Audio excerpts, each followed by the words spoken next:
अस्सलाम वालेकुम। हमारे पास एक कोई भी ऐसी आइटम है जिसकी कुल कीमत जो है वो 400 रुपये है, लेकिन हमसे सवाल ये पूछा गया है कि उसमें 20% टैक्स भी शामिल है, तो उसकी जो असल कीमत है या कॉस्ट प्राइस है वो कितनी निकलेगी।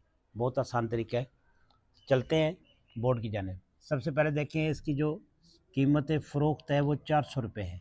वो कहता है कि इसमें जो हमारी कॉस्ट प्राइस है वो हमने निकालनी है और इसमें 20% टैक्स इसमें शामिल है।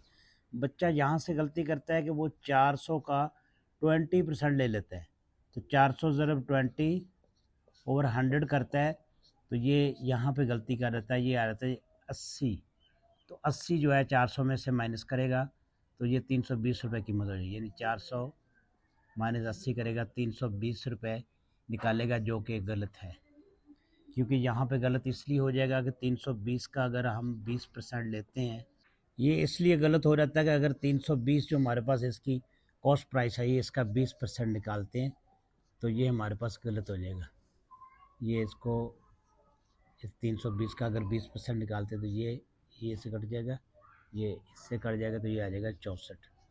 अब देखें 380 था और 320 था हमारे पास, तो इसमें अगर उसका हमने 20% लिया तो ये जमा करेंगे तो ये बन जाएगा 384। हमारे पास 400 पूरा आना चाहिए था। इसको अगर वेरीफाई करें तो ये गलत हो जाता है। इसका तरीका ये होता है कि आपने इसकी कॉस्ट प्राइस निकालनी है, तो हमारे पास इसकी सेल प्राइस कितनी है, इसका फार्मूला होता है सेल प्राइस ज़रब 100/100 प्लस 20, जो परसेंटेज उस पर टैक्स या प्रॉफिट की लग रही है वो वाली। तो अब यहाँ पे इसकी वैल्यू पुट करें, सेल प्राइस 400 है, ज़रब 100 हो जाएगा बटा ये। गौर करेंगे बच्चे अक्सर ये गलती करते हैं कि ये 100 इससे काट देते हैं, गलत हो जाएगा सवाल, क्योंकि ये नीचे वाला जमा हो रहा है।